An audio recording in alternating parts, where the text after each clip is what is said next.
It took Vietnam just 1 month to defeat China in 1979 when that country decided to invade. And that should come as no surprise since the Vietnamese effectively waged a guerrilla campaign for 20 years, from 1955 to 1975, to kick the American influence out. For 10 years before that, from 1945 to 1955, they were fighting off the French who were trying to recolonize the country. And from 1940 to 1945, the Vietnamese were fighting off the Japanese. So Vietnam witnessed 2 generations of uninterrupted war, where every single person was most likely involved in that effort. Clearly, Vietnam became the most battle-hardened country on the planet, with decades of experience of fighting off superior forces. And don't forget, America taught the Vietnamese how to fight. In 1944, when the United States entered the Southeast Asian theater to fight off the Japanese, they trained Ho Chi Minh and his entire army. While Ho Chi Minh was educated in the Soviet Union, he actually had a deep admiration for the United States, especially the Declaration of Independence. So of course he took it as a godsend when the United States sent advisors and weaponry to help the Vietnamese keep their freedom from the Japanese. Unfortunately, at the conclusion of World War II, America backstabbed Vietnam when they told Ho Chi Minh that they had to go back under French rule, and they said absolutely not, and they started fighting again. So what did Ho Chi Minh and his army do? They took all of the training and the weapons that America gave them to fight the Japanese, and they used it against the French, and they fought them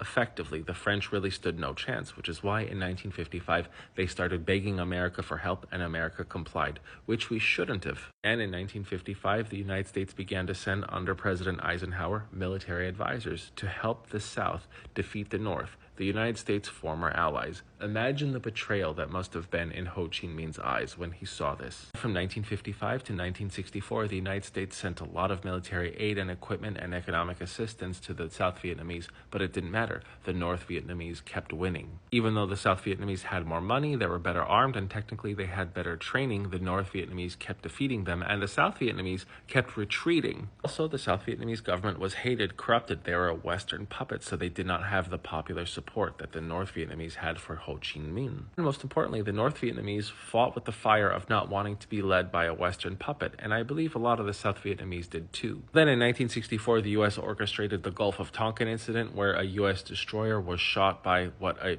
Vietnamese patrol boat with a gun, and they were like, okay, well, now we have to send in all of our troops. So from 1964 to 1975, the U.S. began to commit hundreds of thousands of troops and how many tons of artillery to fight the Viet Cong, and it still wasn't effective. The Viet Cong had a lot of support from China and Russia. In fact, there were Russian pilots flying Russian-made planes killing American soldiers, yet America didn't declare war on the Soviet Union. But it didn't really matter because the Viet Cong experienced almost 20 years of victory, fighting the Japanese, fighting the French, and then holding off the Americans for 10 years. So America's freshly trained recruits were no match against these people who were, for generations, fighting war. And don't forget this, by 1964, the new trainees of the Viet Cong were probably being trained by older Viet Cong who were trained by the Americans in the 1940s. Sure, the Viet Cong also had trainers from the Soviet Union come in, and they probably just came up with a lot of their own stuff after a while. Okay, so it's not just America that taught them how to fight. Here's the crazy thing.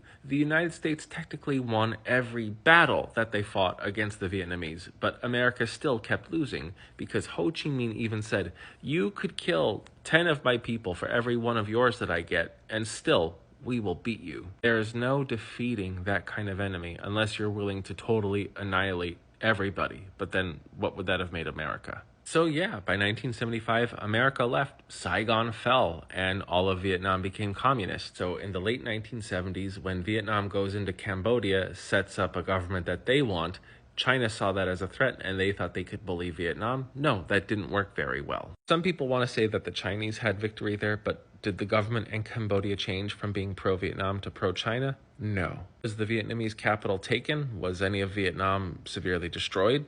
No. By 1979, the only thing that could defeat Vietnam or the Vietnamese army would be time. You just gotta wait like 20, 30 years or 40 years. Wait for that generation to die out before you think you could mess with that country again. Now we're in the year 2025, and ironically, by 2023, Vietnam and the United States were forging deeper ties due to worries about China. I am the Geo Husar. Let's hope Ukraine doesn't become the world's new Vietnam. Thanks for watching.